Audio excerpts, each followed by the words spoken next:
cidadania, educação, comunidade, saúde, comunicação, universidade, cultura, debate. Cidadania em Debate.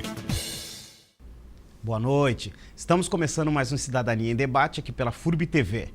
E no programa de hoje vamos falar sobre intimidades e segredos femininos e, claro, também masculinos. Vamos falar do mais recente livro da escritora Rosane Magali Martins, que traz no título uma provocação ou talvez uma reflexão, Fálicas. A publicação já teve pré-lançamento na feirinha da Servidão Volstein no dia 12 e lançamento oficial na Biblioteca da FURB no dia 14 deste mês.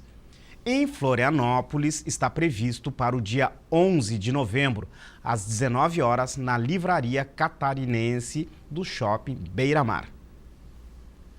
Neste livro, Magali faz uma incursão no bosque das narrativas para contar histórias e segredos de pessoas com as quais conviveu e das quais foi possível tirar algo para compartilhar com o leitor.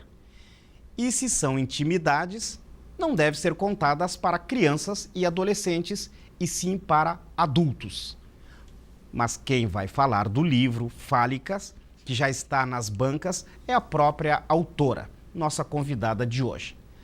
Que narrativas secretas são essas que você decidiu contar em livro? Boa noite, Magali. Obrigado por estar aqui no Cidadania em Debate. Boa noite. É muito bom estar aqui de novo, especialmente contando agora as histórias desse meu 10º livro, e é o primeiro de narrativas. Eu nunca me ousei embrenhar e escrever sobre narrativas. O meu chão sempre foi a poesia, mas eram histórias que ao longo de toda a minha história profissional, desde jornalista, como terapeuta haitiana que eu atuei e como advogada, algumas histórias me incomodavam no sentido que eram histórias tão densas, tão fortes, tão contundentes, que elas ficavam me chamando, dizendo: tu tem que contar essa história, porque são histórias que podem render alguma coisa, um ensinamento, um aprendizado, uma reflexão para as pessoas. E aí, há uns 3 anos atrás, eu comecei a escrevê-las. Escrever, reescrever, ver se o livro ia ser um livro feminista, se ia ser um livro focado mais no erótico e no pornográfico. Então, todas essas questões vieram comigo para contar essas histórias que não são autorizadas, né? Ninguém me autorizou a contá-las, mas também não abro, né, nenhum detalhe da vida de ninguém, e elas estão aqui, são 29 histórias. E essas narrativas, essas histórias, elas contam exatamente o quê?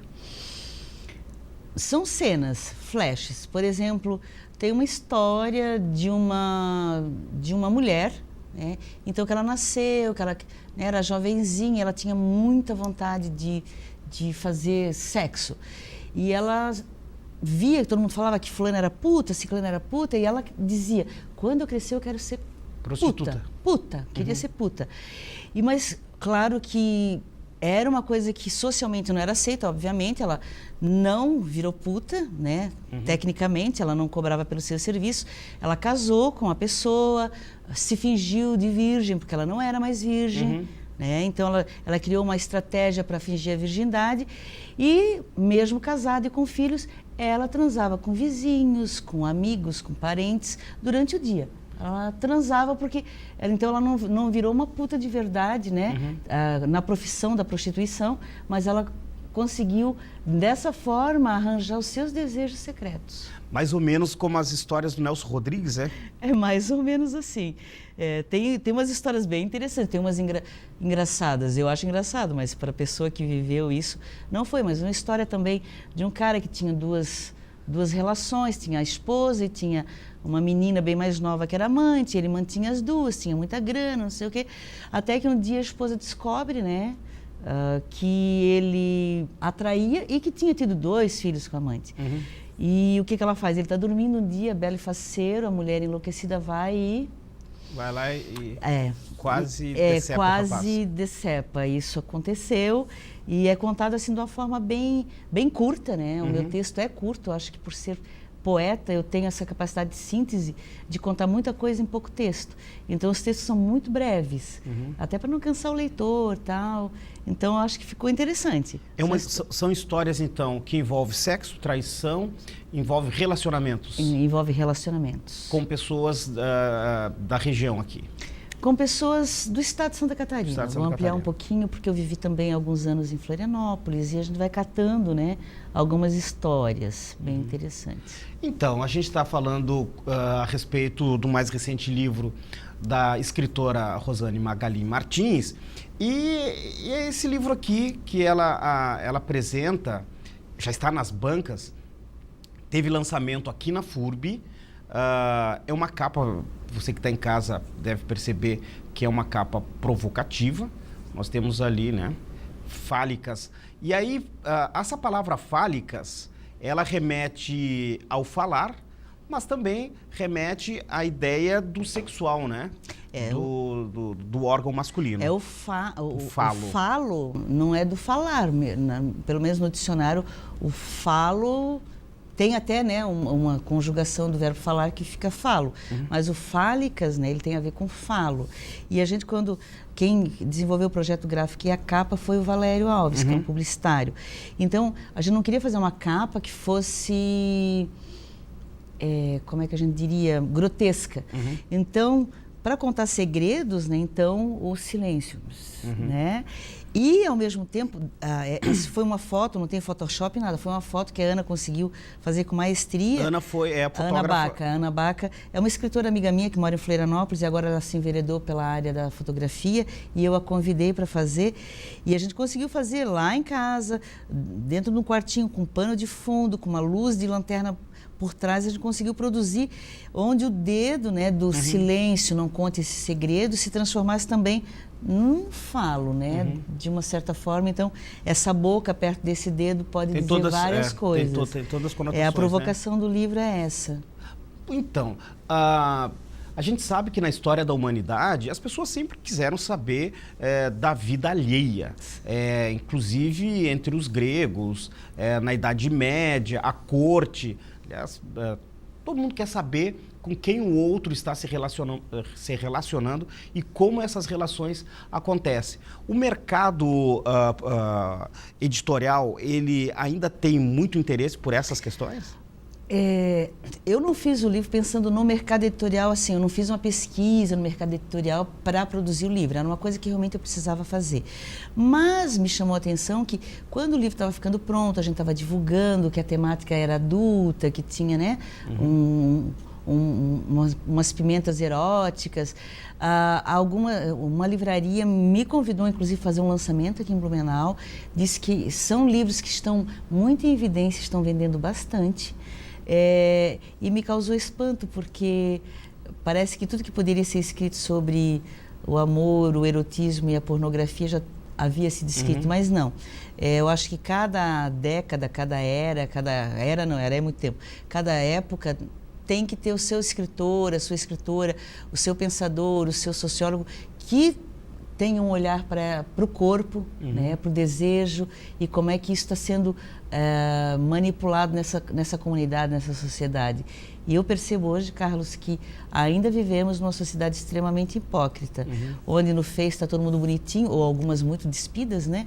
Onde nas redes sociais a gente tem um excesso de provocação, mas quando tu encontra a pessoa, ela... né? Não sou assim, eu ando quase pelada ali na rede social, mas não vem encostar em mim, ou eu posso andar pelada e não vem. A sexualidade ainda está muito escondida, está muito reprimida, especialmente nas meninas, né? As meninas, infelizmente, ainda sofrem todo o reflexo de uma sociedade patriarcal, que cria as filhas para casar e os meninos para comerem né, as menininhas dos amigos. Enfim, ainda vivemos isso. Não mudou. De quando eu era menina, jovenzinha, para hoje eu vejo as famílias educando da mesma forma. No mercado editorial, a gente vai ter essa temática do erótico sendo escrita muitas vezes pelos escritores, pelos homens. A gente tem poucas escritoras, poucas mulheres falando da temática. Você se inspirou em quem para começar a escrever? Olha, O erótico sempre, ele é recorrente na minha escrita, tanto poética e quanto agora nas narrativas. E até nos livros de gerontologia, eu sempre buscava a sexualidade do idoso e tal, para colocar nos livros de geronto também.